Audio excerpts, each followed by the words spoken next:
necesitamos abrir la palabra de Dios después de haber adorado a nuestro Dios. En la segunda carta a los Corintios, interrumpimos esta serie la semana pasada para reflexionar un poco acerca de el niño que nos había sido dado en la persona de Jesús a partir del texto de Isaías 9, pero hoy regresamos a nuestra serie en la segunda carta a los Corintios capítulo 2 para continuar leyendo donde nos habíamos quedado. Y vamos a estar leyendo a partir del versículo 12 hasta el 17. Y le voy a pedir que pueda prestar atención porque es un texto que aunque a primera vista no parece tan complejo, hay un par de imágenes ahí que el apóstol Pablo usa que le dan complejidad al texto a la hora de interpretarlo, de tal forma que en la medida en que avancemos, usted necesita no perder de vista el tren de la enseñanza, hacia dónde vamos, para que pueda entender con claridad lo que probablemente el apóstol estaba tratando de comunicar a través de imágenes metafóricas o comparativas que Pablo ama usar en las cartas que él escribió. Algunos o todos o la mayoría, no sé, quizá haya alguien que nos esté visitando, recordará que hemos estado viendo esta carta que Pablo escribió a una iglesia que fue muy amada por él. Una iglesia que junto con todo el amor que él le tuvo, le creó a Pablo muchos problemas. Probablemente fue la iglesia que más dolor produjo en el apóstol Pablo.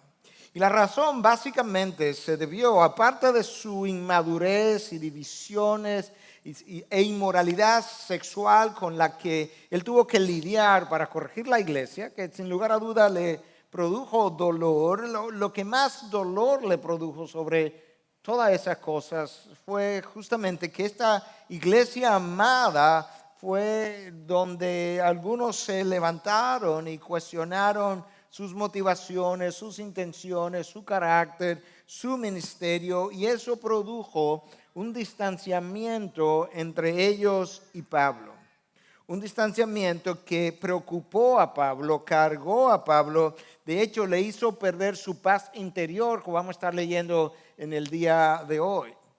El distanciamiento y esa pérdida de la paz interior de parte de Pablo, esa tensión que surgió, fue producida por los corintios. Sin embargo, quien se carga con esta situación es Pablo. Y para refrescar nuestra memoria, yo quisiera mencionar 3 o 4 cosas simplemente que nos ayuden a conectar con el texto de hoy, pero también que ayude a aquellos que no han estado con nosotros en la serie a poder entender de dónde venimos y hacia dónde vamos.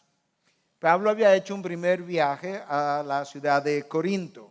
Durante ese viaje él plantó una iglesia y eso ocurrió durante su segundo viaje misionero. Posteriormente, Pablo se entera de que la iglesia no había madurado y en su inmadurez había producido divisiones. Divisiones donde unos se decían ser de Pablo, otro de Pedro, otro de Cristo, algunos decían que de ninguno. Y al mismo tiempo, esa inmadurez produjo un cierto libertinaje entre ellos que necesitó ser corregido, y nosotros necesitamos familiarizarnos con la primera carta a los Corintios para poder entender esta segunda carta de una mejor manera. Pablo escribió la primera carta a los Corintios desde Éfeso, donde él estuvo un tiempo ministrando. Desde allí, Pablo hizo una visita corta a Corinto. Nosotros mencionamos esto en el primer mensaje. Una visita muy breve que le fue muy dolorosa, precisamente porque al llegar allí, Pablo no encontró el apoyo moral que él pensó encontraría de parte de aquellos que eran sus más cercanos colaboradores. Y por tanto, Pablo corta esa visita, se regresa a Éfeso. Y desde Éfeso, entonces, él escribe una carta que hoy no tenemos.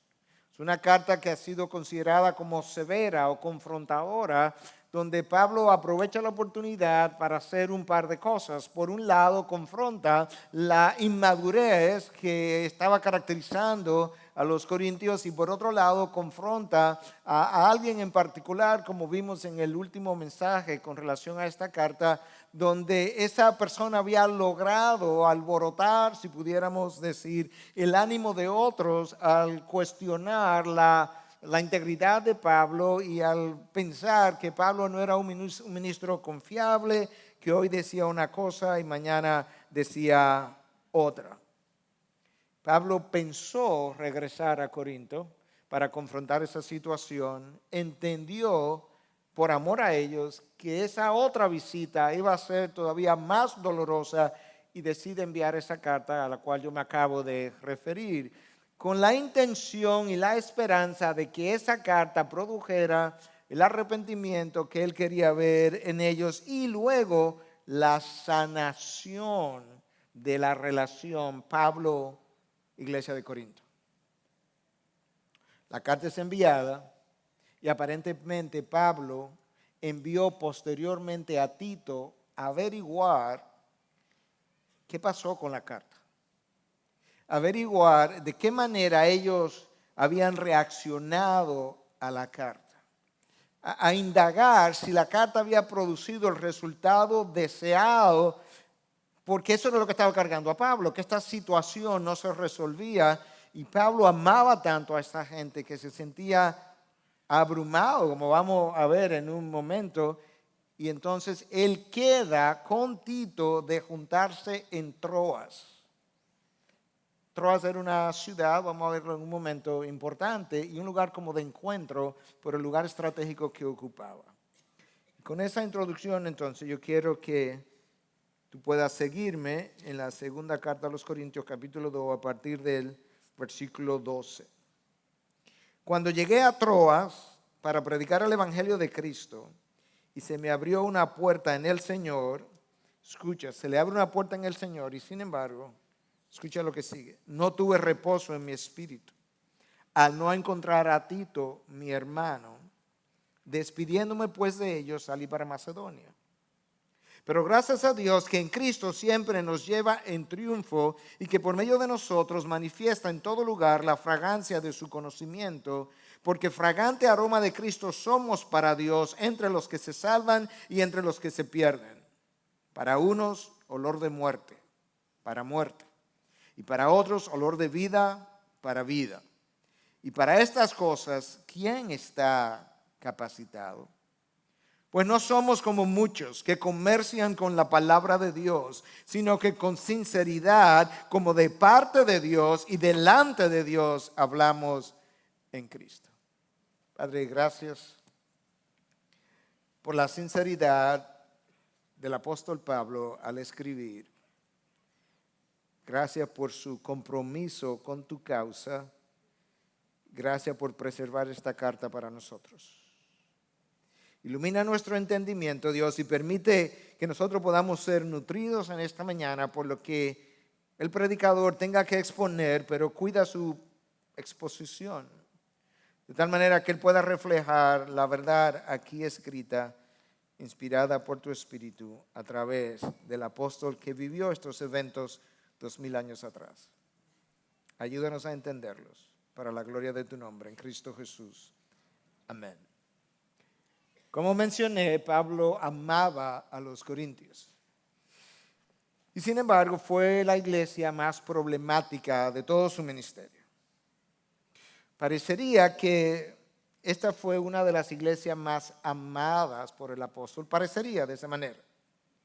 Y por tanto, el reporte que Tito le podría traer de Corinto era de suma importancia para poder calmar al apóstol Pablo.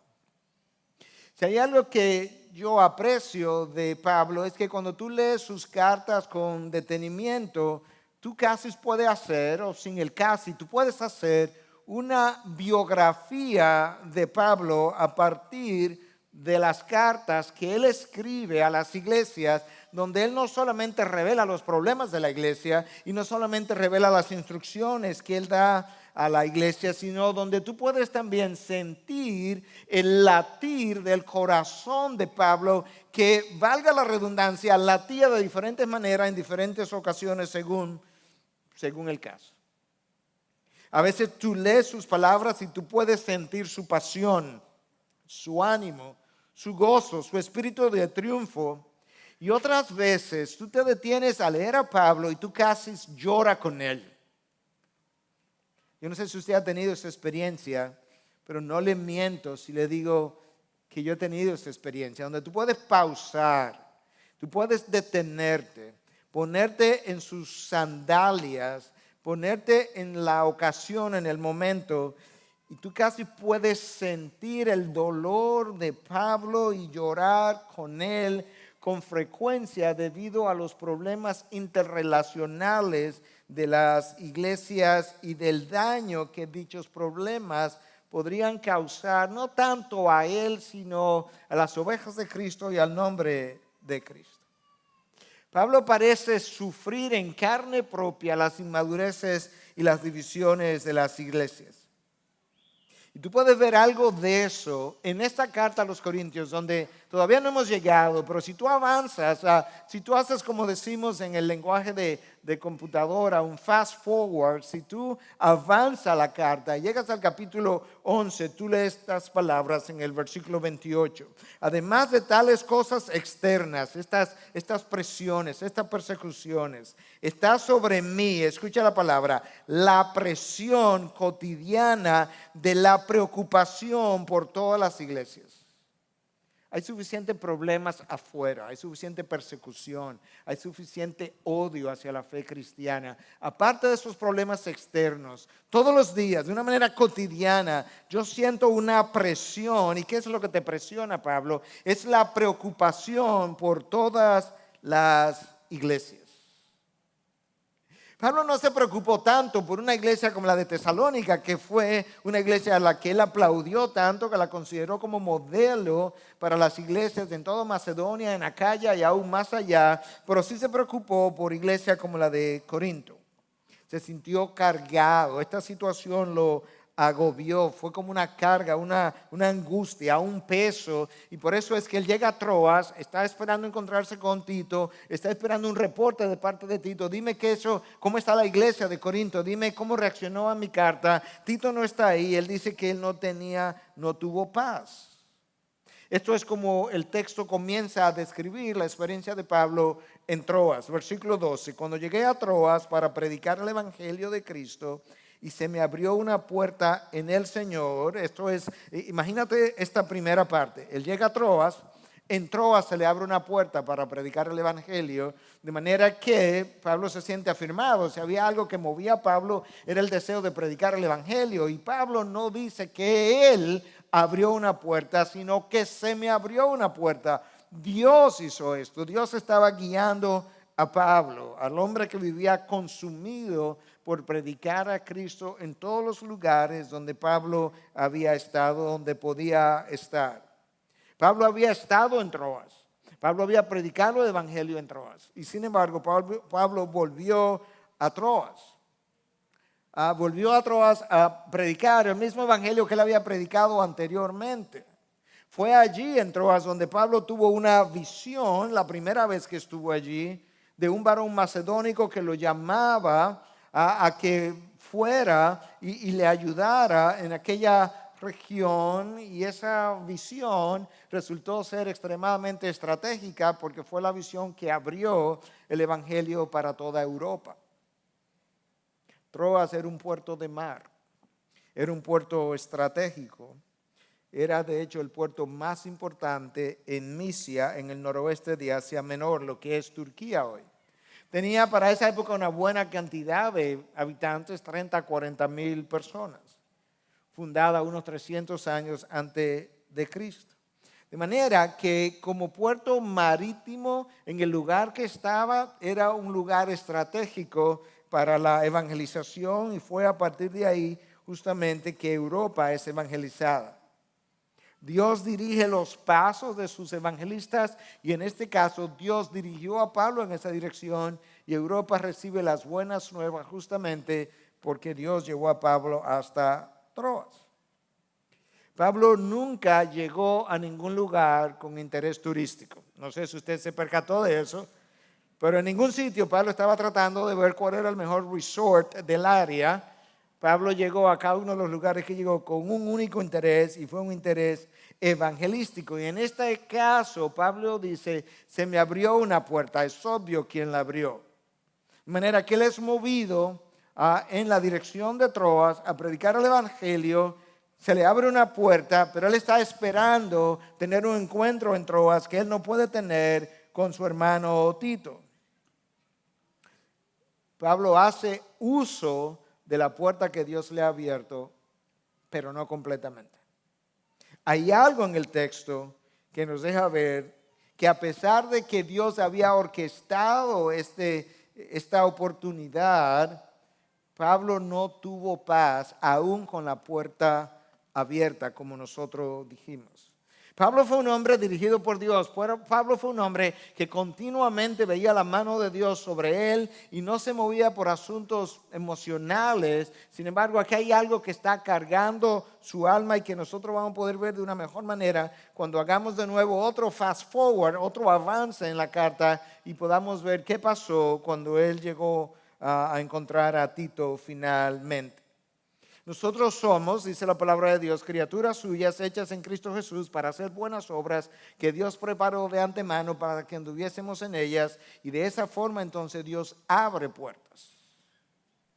Y Pablo entendía bien el concepto de abrir puertas. Él lo usa más de una vez en sus cartas de cómo Dios le había abierto una puerta grande en Éfeso, de donde él escribió esta carta, y ahora cómo Dios le había abierto otra puerta en Troas. Y él llega allí, pero resulta, escucha lo que él dice, a pesar de la puerta que se abrió, a pesar de que Dios está trabajando, a pesar de que él fue a predicar el evangelio, a pesar de eso, dice el versículo 13, no tuve reposo en mi espíritu. ¿Cómo así, Pablo? Tú quieres predicar el evangelio, tú has estado en Troas, tú conoces la región, Dios te ha abierto una puerta, ¿y tú no tienes reposo en tu espíritu? No tuve reposo en mi espíritu. Porque al no encontrar a Tito, mi hermano.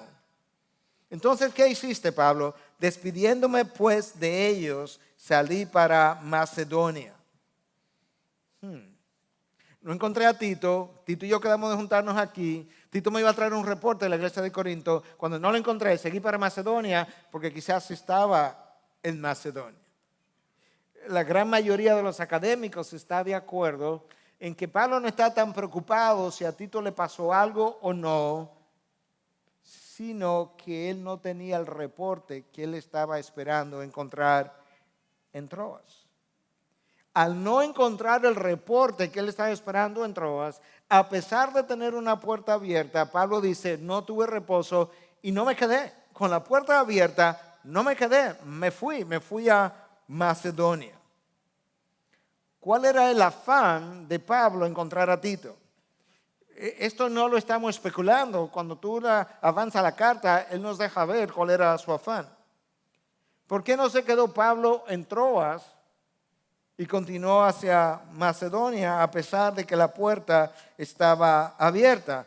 Porque no tenía paz. ¿Y por qué Pablo no tenía paz? Porque en la iglesia de Corinto, a la que él amaba tanto, había surgido una situación donde algunos habían manchado su reputación, y al manchar su reputación había producido una tensión y un cierto distanciamiento entre la iglesia que él fundó y que él amaba y el apóstol. Y ese conflicto pastor-oveja, como dice George Guthrie en su comentario, es capaz de secar los huesos de cualquier ministro de la palabra, y Pablo estaba sin paz. Y sabemos algo más de eso porque él lo relata más adelante. Cuando él escribe 2 de Corintios, es como que él hace una pausa, relata una parte de la carta y luego regresa a lo que pasó en Troas y sus emociones. En el capítulo 7, escucha de esta misma carta, a partir del versículo 5, esto es lo que Pablo escribe. Pues aun cuando llegamos a Macedonia, él llega a Troas, no encuentra a Tito, sigue para Macedonia. Entonces escucha ahora. Pues aun cuando llegamos a Macedonia, nuestro cuerpo no tuvo ningún reposo. Se llegó a Macedonia, todavía no está en reposo. Bueno, ¿qué es lo que te pasa, Pablo? Sino que nos vimos atribulados por todos lados, por fuera conflictos, por dentro temores. ¿Tú creías que Pablo era un individuo que nunca sufrió temores? Que Pablo era un individuo que lo tenía, como dice en inglés, all together, tenía todos los factores, circunstancias, toda la paz, toda la estabilidad posible todo el tiempo. No, él dice, estuvimos atribulados por todos lados, por fuera conflicto, por dentro temores. Pero Dios, que consuela a los deprimidos. ¿Tú crees que él estaba como un poco deprimido? Nos consoló, ¿cómo, Pablo? Con la llegada de Tito. Oh. ¿Y qué fue? O sea, ¿qué era lo que Tito representaba? ¿Qué tan grande era Tito? Escucha, y no solo con su llegada, sino también con el consuelo con que él fue consolado en vosotros, Corintios, haciéndonos saber vuestro gran afecto, vuestro llanto y vuestro celo por mí, de manera que me regocijé aún más. Finalmente. Fui a Troas. Tenía que ver a Tito, no encontré a Tito, seguí para Macedonia, llego a Macedonia, no encuentro a Tito, pero finalmente Tito llega a Macedonia.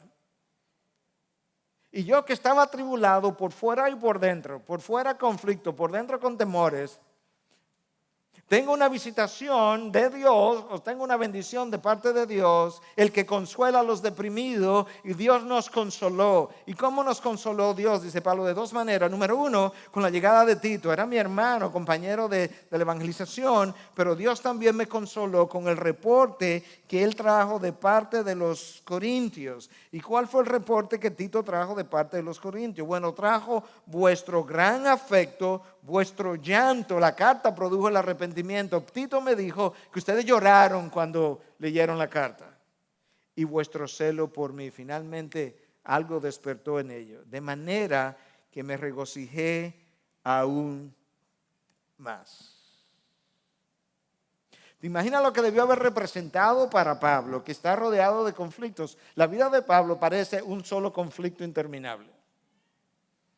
Conflicto con los judíos, conflicto con los gentiles, conflicto con las autoridades romanas, conflicto con las autoridades judías, conflicto con las iglesias y en particular con esta iglesia que él amaba, donde el conflicto se ha producido porque algunos han maljuzgado el corazón, intención, motivación de Pablo. Pero ahora, Pablo, que se tomó el riesgo de confrontar a la iglesia vía una carta y que envía a Tito, Tito regresa y dice, Pablo, si tú supieras que la iglesia lloró, yo te traigo su llanto, yo te traigo su afecto, yo te traigo su celo por ti, Pablo. Y Pablo dice, cuando vi a Tito me regocijé, pero me regocijé aún más con el reporte que Tito me había traído. Cierre de esa situación. Pablo está en paz ahora. ¿Te das cuenta cómo, si tú lees las cartas con cuidado, cómo las mismas cartas te van explicando poco a poco cosas que quizás en un principio no están tan claras?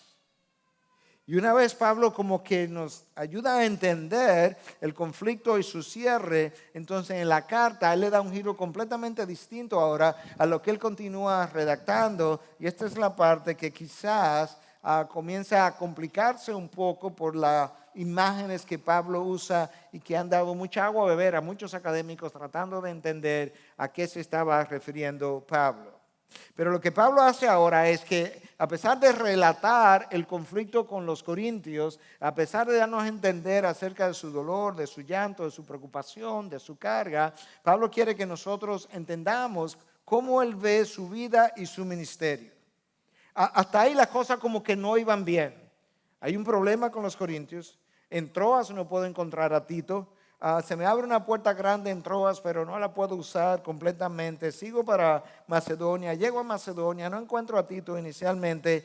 Y entonces, como que Pablo quiere dejarnos saber, pero a pesar de todo eso, yo quiero que tú entiendas cómo yo veo mi ministerio. Versículo 14. Así que, Te estoy leyendo la Nueva Traducción Viviente. Gracias a Dios, quien nos ha hecho sus cautivos y siempre nos lleva en triunfo en el desfile victorioso de Cristo. Ahora nos usa para difundir el conocimiento de Cristo por todas partes como un fragante perfume. Nuestras vidas son la fragancia de Cristo que sube hasta Dios, pero esta fragancia se percibe de una manera diferente por los que se salvan y los que se pierden.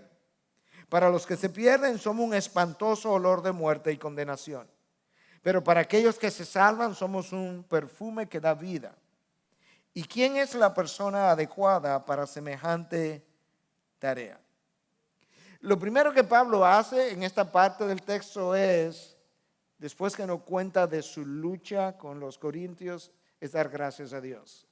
Eso es algo que es tan patente en las cartas de Pablo, su espíritu de agradecimiento continuamente. Este es un corazón agradecido, este es un corazón que entiende que no importa las circunstancias en las que él se encuentre físicamente o emocionalmente, él entiende que él está allí por el designio del amor divino. Y tú tienes que entenderlo con esas mismas palabras, por el designio del amor divino.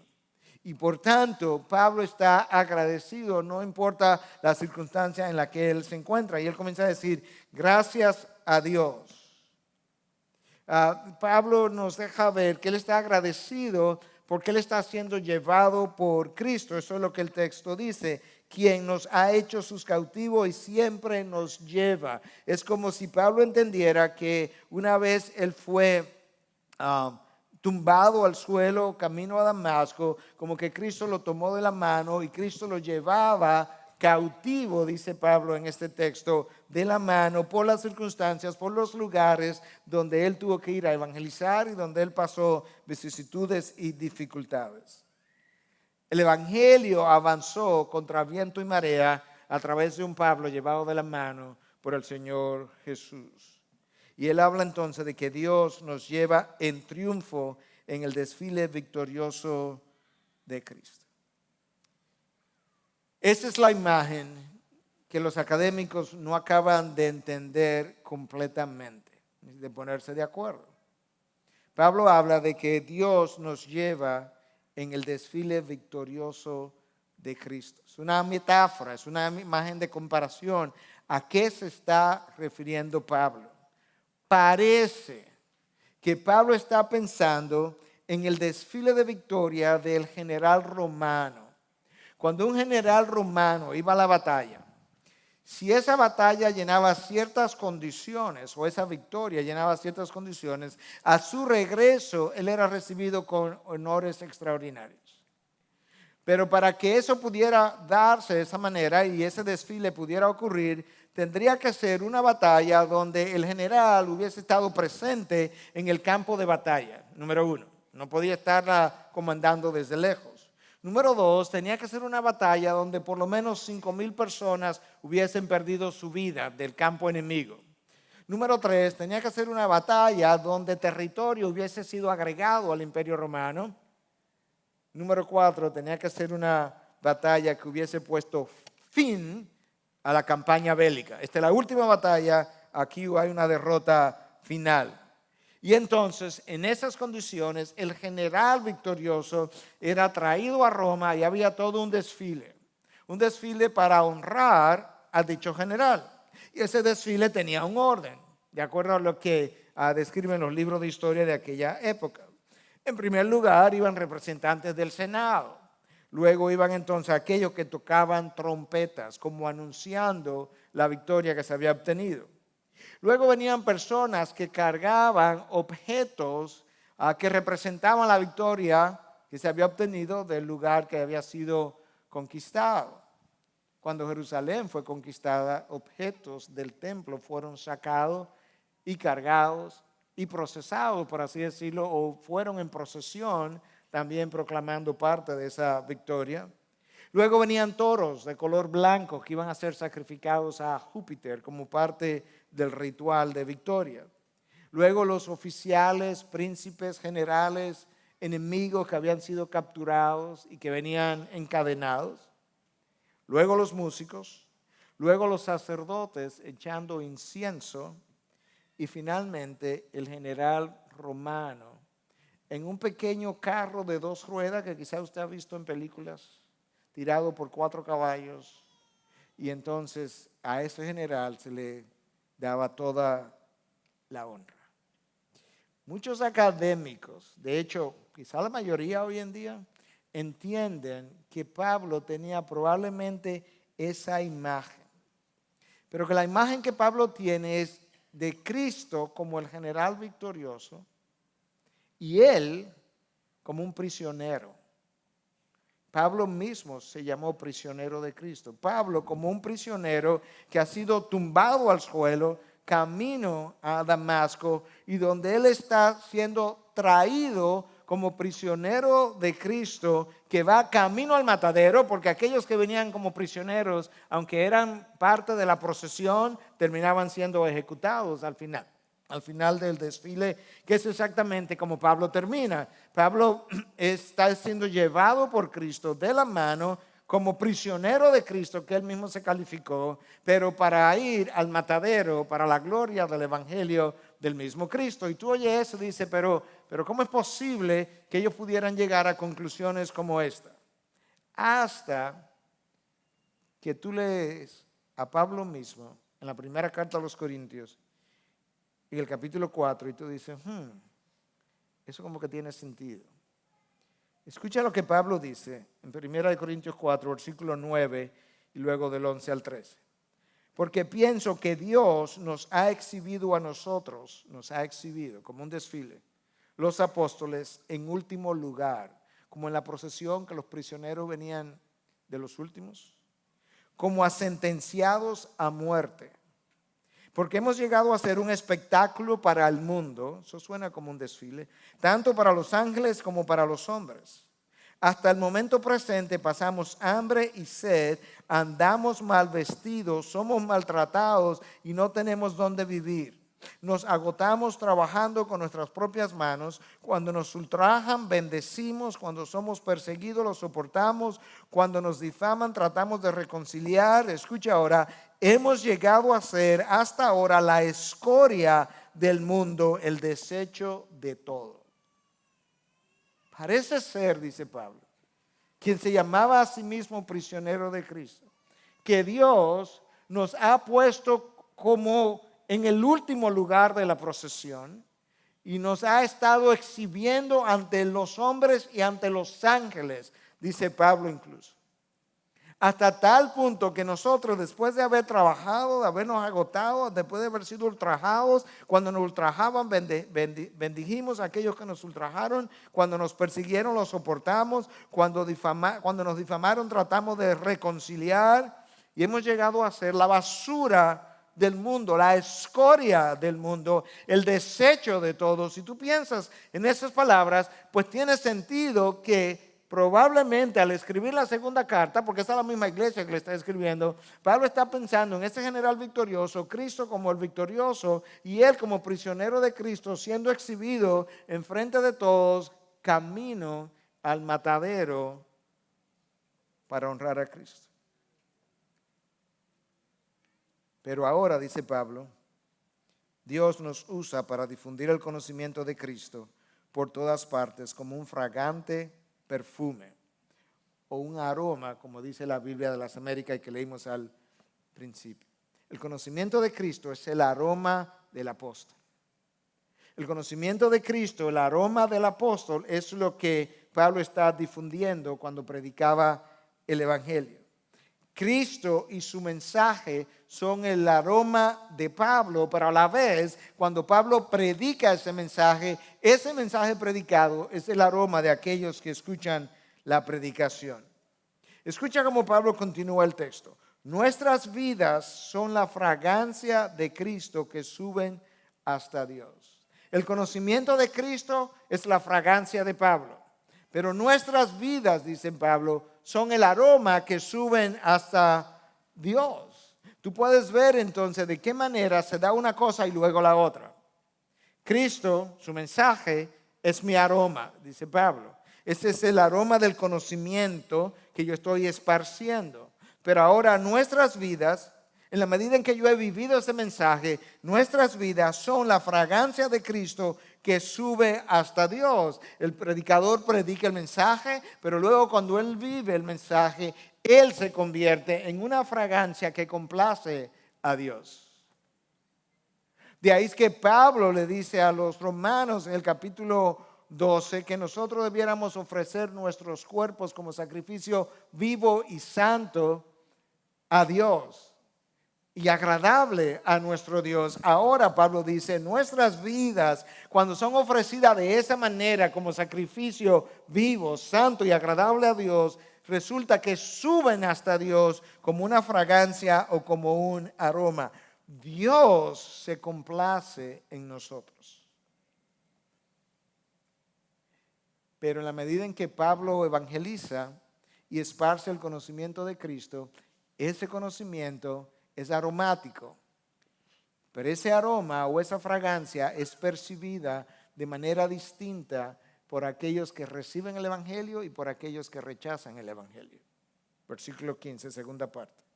Estoy leyendo de la Nueva Traducción Viviente. Esta fragancia, la Biblia de las Américas dice aroma, se percibe de una manera diferente por los que se salvan y los que se pierden. Para los que se pierden somos un espantoso olor de muerte y condenación.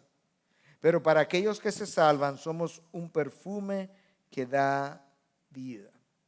Otra vez parece como que Pablo tiene en mente la procesión del general romano victorioso, porque hacia el final van los sacerdotes con los incensarios.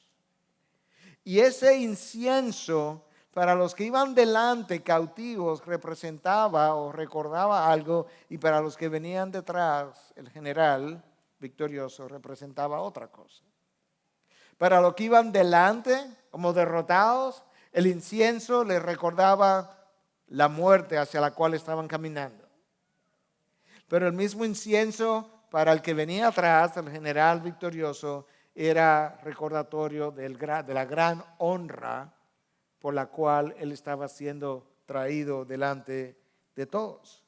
El mismo incienso representaba para los cautivos una cosa y para el general romano otra cosa. Y Pablo dice, esta fragancia, este aroma del evangelio que yo predico, que yo esparzo, resulta que es distinto para diferentes personas. Para los que reciben es un aroma de vida, para los que reciben las buenas nuevas, pero para aquellos que rechazan el evangelio, las buenas nuevas son motivo de condenación y el mensaje huele a muerte. ¿Te imaginas eso? Que el mismo mensaje que para unos huele a vida, para otros huele a muerte.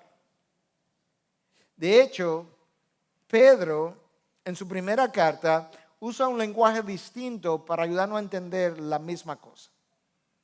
En 2, 6, 7 y 8, Pedro dice lo siguiente: he aquí pongo en Sión una piedra escogida, una piedra preciosa, angular, y el que crea en él no será avergonzado. Este precioso valor es pues para vosotros los que creéis. Aquí está Pedro diciendo que Cristo es una piedra angular, es una piedra preciosa, es de gran valor para los que creen. Pero, la misma piedra. Pero para los que no creen, la piedra que desecharon los constructores, esa en piedra angular se ha convertido en piedra de tropiezo y roca de escándalo. La misma idea de Pablo, pero con palabras distintas. Pablo dice, el evangelio es aromático, tiene una fragancia. Para los que creen es un aroma de vida. Para los que se pierden tiene olor a muerte. Pedro dice, yo tengo otra imagen. No es de una fragancia, es de una piedra. Cristo es una piedra preciosa, de gran valor. Es una piedra angular para los que creen. Para los que se pierden, es una piedra de tropiezo y una roca de escándalo. Wow. Pablo está consciente de que el mensaje que él predica tiene consecuencias cósmicas. Afecta la vida del individuo eternamente, para muerte o para vida. Y esa es la razón por la que le hace esta pregunta en el texto de hoy, en la Nueva Traducción Viviente. ¿Y quién es la persona adecuada para semejante tarea? La Biblia de las Américas hace la pregunta, ¿y para estas cosas quién está capacitado? La misma idea.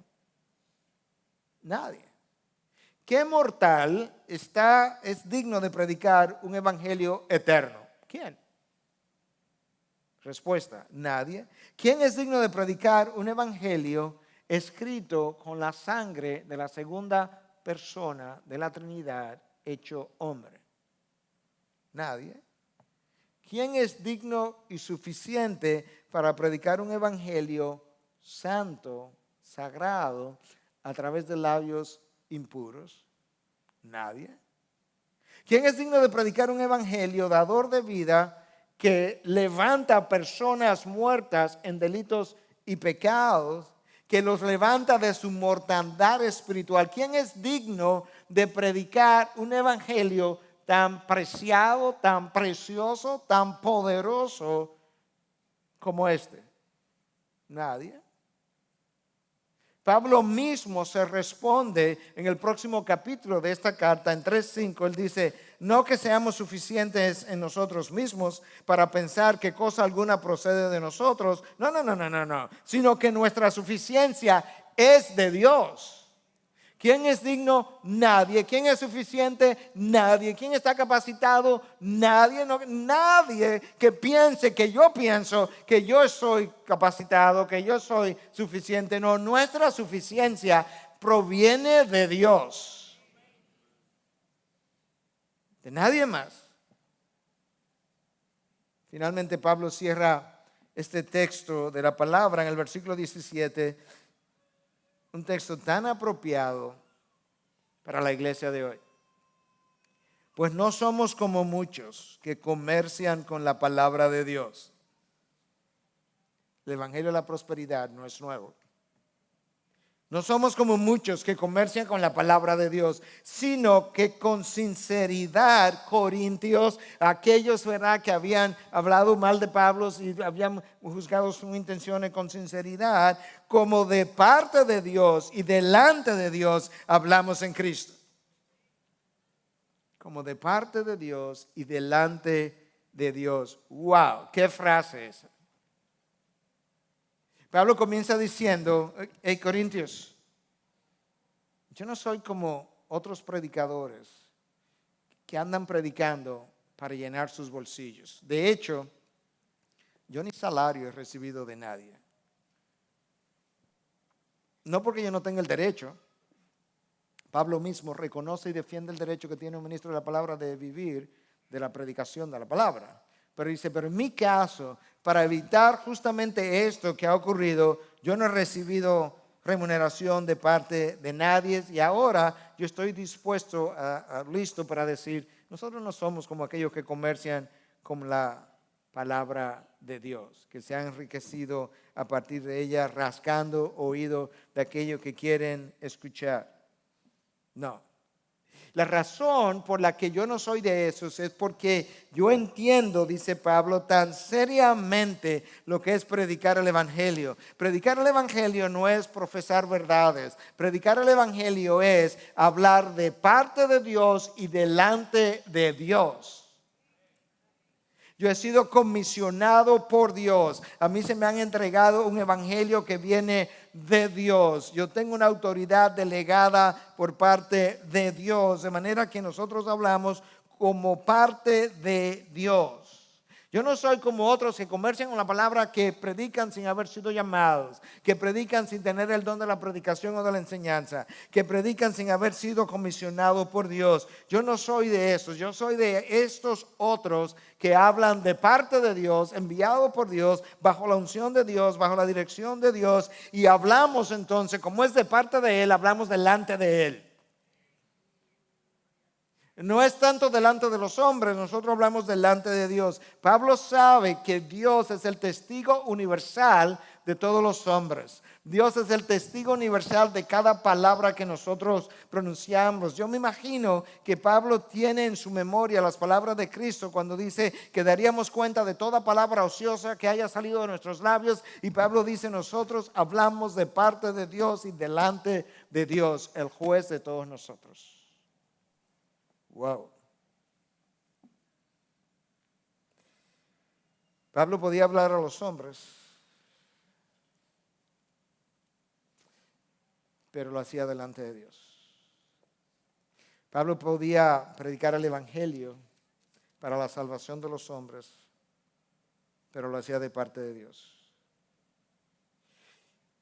Pablo predicaba un mensaje con consecuencias cósmicas. O te da vida o te da muerte. Pablo entendía que cada vez que él predicaba la palabra de Dios, si había una audiencia grande, había algunos que estaban recibiendo vida y habían otros que estaban siendo condenados a muerte por el mismo mensaje. El mismo mensaje tenía una fragancia de vida para uno y un olor espantoso, dice la Nueva Traducción Viviente, de muerte para otros. Yo te dije que a veces tú puedes leer a Pablo y sentir el peso de su corazón. Yo no creo que Pablo escribió esto de manera poética. Yo no me lo puedo ni siquiera comenzar a imaginármelo. Esto es una frase poética de yo hablar de que unos reciben y otros rechazan. No, yo creo que Pablo escribió esto con dolor en su corazón de saber, cada vez que predico la palabra, hay gente, hay judíos, hay gentiles, hay de mis propios hermanos judíos que están oyendo y siendo condenados en el acto por el rechazo de la palabra que pudo haberle dado vida, pero que para ellos huele a muerte. Y a la vez su corazón poder regocijarse cuando esa palabra produjo vida en otros y él entonces ver las vidas transformadas y decir, esto es como aromático para mí y es el resultado del aroma del evangelio, el aroma de la palabra de Dios que yo he experimentado. Y cuando yo vivo el evangelio, mi vida, nuestras vidas, lo dice en plural, son el aroma de Cristo que asciende hasta los cielos. ¿Te imaginas eso?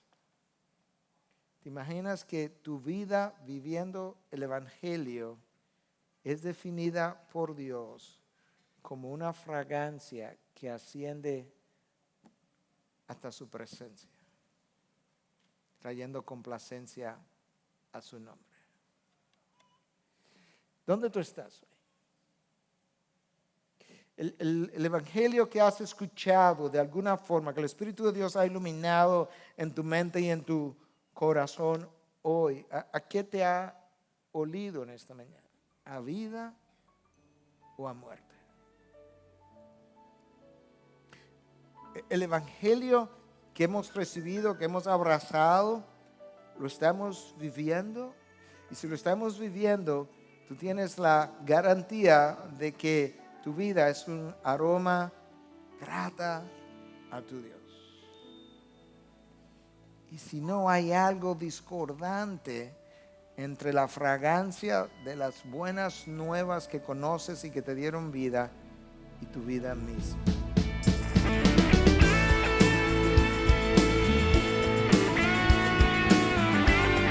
Esta es una producción que llega hasta ustedes gracias a los aportes de individuos y empresas comprometidos con la defensa de la fe. Para más información, preguntas y comentarios, visite nuestra página de internet www.integridadysabiduría.org. En esta página encontrará información sobre la producción de este y otros recursos que ponemos a su disposición, como también las formas en las que usted puede contribuir con la producción de programas como estos. Les invitamos nuevamente a visitar nuestra página de internet www.integridadysabiduría.org. Será hasta la próxima, cuando nos reencontremos en su palabra.